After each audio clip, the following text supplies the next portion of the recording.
आज न्यूज़पेपर में बहुत अच्छा आर्टिकल आया है रेवेन्यू डेफिसिट को लेके और ये एग्जाम के लिए बहुत इंपॉर्टेंट कॉन्सेप्ट्स क्लियर कर रहा है। इसने ये बोला है कि सेंट्रल गवर्नमेंट ने 18 बड़ी स्टेट्स को एनालाइज किया और 9 के अंदर रेवेन्यू डेफिसिट है।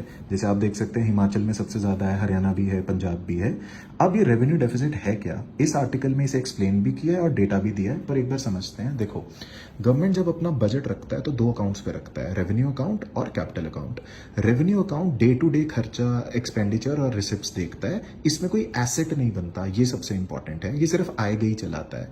कैपिटल अकाउंट में लॉन्ग टर्म इन्वेस्टमेंट्स होती हैं, इसमें बोरोइंग्स भी आ जाती हैं आपकी, और जो भी आपने बड़े बड़ी इन्वेस्टमेंट करी है इंफ्रास्ट्रक्चर वगैरह बनाने के लिए, वो भी आ जाता है।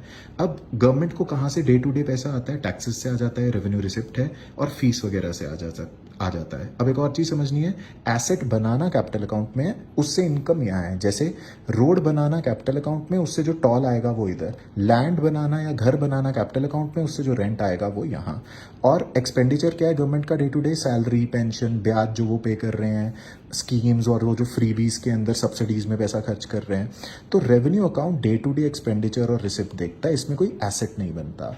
अब ये आर्टिकल बड़ा डरावना है और डेंजरस भी है। ये बता रहा है कि इन स्टेट्स के पास अब पैसा ही नहीं बचा, ये अपनी आय गई भी नहीं चला पा रहे, और इसलिए सेंट्रल गवर्नमेंट कह रही है कि अब क्या हो सकता है, इन्हें प्रोडक्टिव चीज़ों से हटना पड़ेगा। They have to go away from productive assets, मतलब कैपिटल अकाउंट, और इन्हें अपनी आय गई पे ही फोकस करना पड़ेगा, जो इनका शायद लोन बढ़ा देगा। और यहाँ डेवलपमेंट कैसे होगी फिर?